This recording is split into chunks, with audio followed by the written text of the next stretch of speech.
Hello guys, আপনি যে ভোটটা দেবেন সেটা কিন্তু এখন ইজিলি কিন্তু হাতে থাকা স্মার্টফোন থেকে কিন্তু জেনে নিতে পারবেন যে আপনার ভোটার নাম্বারটা কত। তো এখানে কিন্তু আমি প্লে স্টোরে চলে আসলাম। প্লে স্টোরে কিন্তু সার্চ অপশান এসে কিন্তু আমার কপি করা আছে। তো এটা কিন্তু আমি পেস্ট করে দিলাম। তো এখানে কিন্তু আমি সার্চ করে দিলাম। তো এখানে কিন্তু একটা অ্যাপস চলে আসলো, কিন্তু এই অ্যাপসটা কিন্তু আমি এখন ইনস্টল করে নেব। তো আপনারা এরকমভাবে সেম প্রসেসে কিন্তু এই অ্যাপসটা ইনস্টল করে নেবেন প্লে স্টোরে গিয়ে। তো এখানে কিন্তু আমার অ্যাপসটা প্রায় ডাউনলোড হওয়ার পথে, তো হয়ে গেছে। তো আমি এখন জাস্ট ওপেনে ক্লিক করে দেব।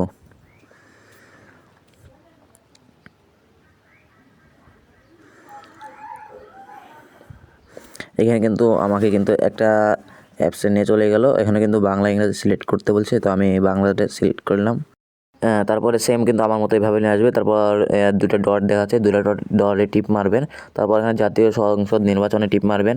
তো এইভাবে কিন্তু আমাদেরকে এই জায়গাতে নিয়ে আসবে। তো এখানে কিন্তু অনেকগুলো দেখাচ্ছে, ঢাকা, চট্টগ্রাম, তারপর রাজশাহী, খুলনা, বরিশাল, সিলেট। তারপর একটু নিচে স্ক্রল করবেন, করার পর সার্চ অপশানে গিয়ে দেখাবেন এনআইডি নম্বর লিখুন, এখানে লিখতে বলছে। তারপর জন্ম তারিখ লিখতে বলছে। তো এখানে কিন্তু আপনারা সেম প্রসেসে কিন্তু এভাবে জন্ম তারিখ লিখে দেবেন। তো এখানে কিন্তু লেখার পরে কিন্তু এখানে দেখেন আমার পুরো ডিটেলস চলে আসলো। আপনারা কিন্তু ছবি তুলে নিতে পারেন। তারপর এখানে কিন্তু লোকেশন দেখাচ্ছে, কিন্তু দিক নির্দেশনা।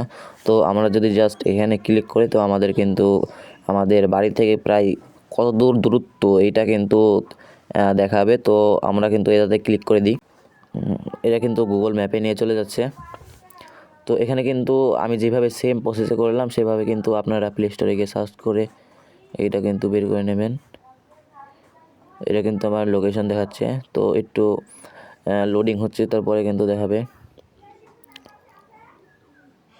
তো এখানে কিন্তু চলে আসছে প্রায় 4 মিনিটের রাস্তা, এটা কিন্তু দেখাচ্ছে। তো আমার মতো কিন্তু সেম প্রসেসে কিন্তু আপনারাও করবেন। যদি একটু ভুল হয় তো ইউটিউবে গিয়ে সার্চ করবেন কীভাবে ভোটের নাম্বার বের করব, সেটা কিন্তু ইউটিউবে চলে আসবে। তো আপনারা এই সেখান থেকেও যদি জানতে চান সেখানে গিয়ে সার্চ করলেই চলে আসবে। তো আমার ভিডিও যদি ভালো লাগে থাকে, যদি আপনার উপকার হয়, অবশ্যই লাইক সাবস্ক্রাইব করে রাখবেন।